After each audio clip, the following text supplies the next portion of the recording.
দীর্ঘ 3 মাস পরে আমি আমার নিজের গ্রামে ব্যস্ত ঢাকা শহর ছেড়ে আমি আমার নিজ গ্রামে অবস্থান করছি।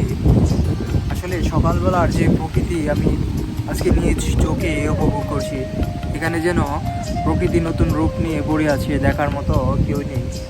যত দূর চোখ চাই সবুজে ঘেরা প্রকৃতি যেন সুন্দর রূপ নিয়ে পড়ে আছে। আমার পিছনে খুব চমৎকার একটি পুকুর, মানে বিশাল বড় পুকুর, মাছের প্রজেক্ট, যত দূর চোখ যায় সবুজে ঘেরা প্রকৃতি, একদম গ্রামীণ পরিবেশে আমি আমার নিজের গ্রামে আছি।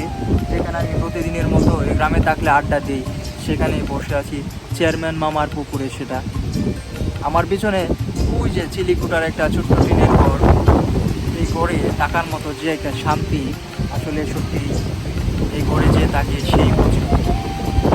ফুরন্ত বাতাস বইছে, এই শান্তিটা আপনি শহরে এসি দালানের ভিতরে বসে ইট কংক্রিটের রুমে আপনি এই সুখটা পাবেন না।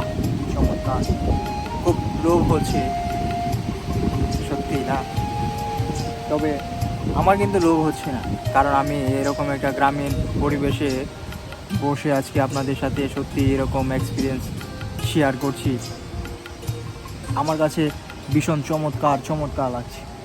তবে কবি যদি এখানে বসে চমৎকার একটি কবিতা লিখতেন তাহলে মনে হয় কবি মুগ্ধ হয়ে যেতেন। চারপাশে প্রকৃতি, মাছের প্রজেক্ট, তারপরে সবুজে ঘেরা ঘাস, কি চমৎকার, সত্যিই অসাধারণ। তবে ঢাকার ব্যস্ত শহরে যানজট, তারপরে গাড়ির হর্নের শব্দ কান যেন কেমন জ্বালাপালা হয়ে যায়। তবে এখানকার অনুভূতিটা আপনি গ্রামে আসলে বুঝতে পারবেন যে গ্রামে কত শান্তি আর শান্তি।